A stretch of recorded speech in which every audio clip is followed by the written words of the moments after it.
Assalamualaikum warahmatullahi wabarakatuh. Perkenalkan, saya Syifa Yukia Marwah, NPM 104230011.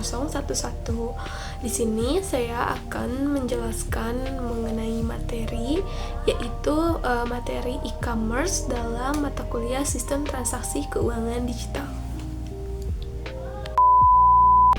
Nah, e-commerce sendiri memiliki pengertian yaitu sebagai proses transaksi jual beli secara elektronik atau secara media internet, atau dapat diartikan juga sebagai suatu cara berbelanja atau sebagai suatu cara berbelanja berdagang secara online atau direct selling yang memanfaatkan fasilitas internet di mana terdapat website yang dapat menyediakan layanan get and deliver.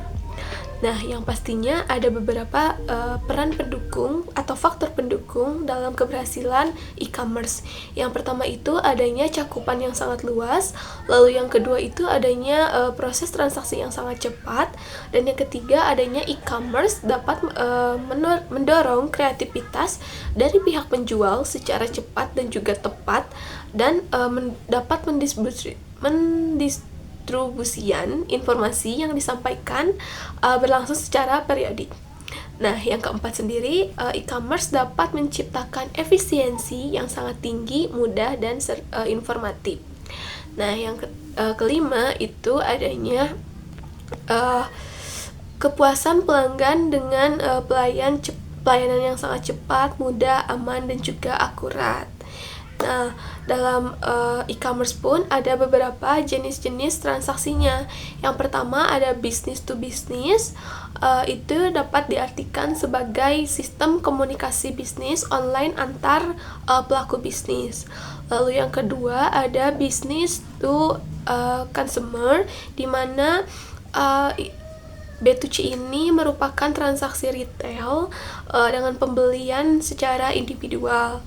Lalu yang ketiga adanya consumer to consumer, di mana itu merupakan transaksi konsumen yang menjual produk secara langsung kepada konsumen lainnya. Lalu yang keempat ada consumer to business, di mana individu ini menjual produk ataupun jasa kepada organisasi dan individu yang individunya ini secara langsung mencari penjual dan juga melakukan transaksinya. Dan yang kelima ada non-business electronic commerce, di mana kegiatan ini meliputi non-bisnis seperti kegiatan lembaga pendidikan, lalu organisasi nirlaba, dan juga keagamaan dan lain-lainnya.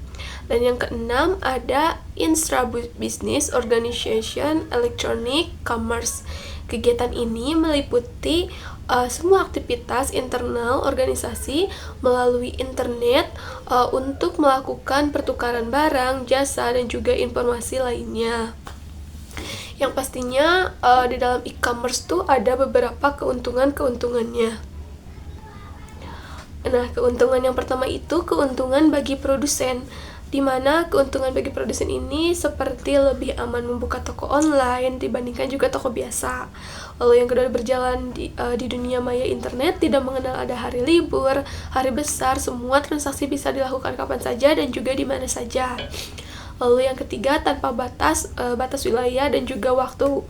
Nah, yang kedua itu ada keuntungan bagi pihak konsumen, di mana memungkinkan transaksi jual beli secara langsung, mudah, dan juga nikmat. Lalu memberikan kesempatan konsumen yang berada di belahan dunia maupun dapat menggunakan sebuah produk atau servis yang dihasilkan.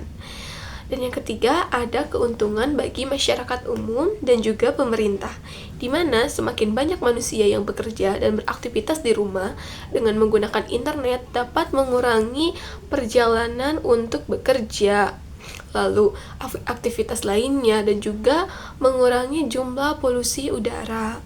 Lalu yang kedua adanya peningkatan daya beli, kesempatan masyarakat untuk mendapatkan produk atau servis yang terbaik. Yang pastinya di dalam e-commerce ada masalah-masalah hukum, seperti masalah-masalah hukum tersebut bisa dikategorikan dalam beberapa jenis. Yang pertama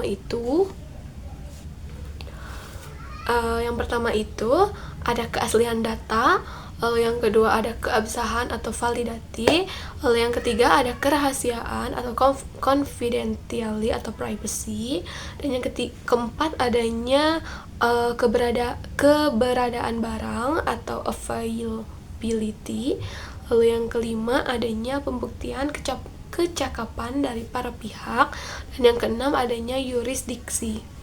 Mungkin sekian materi yang bisa saya sampaikan mengenai e-commerce. Mohon maaf bila ada kesalahan kata ataupun pengucapan. Wabillahi taufiq wal hidayah. Wassalamualaikum warahmatullahi wabarakatuh.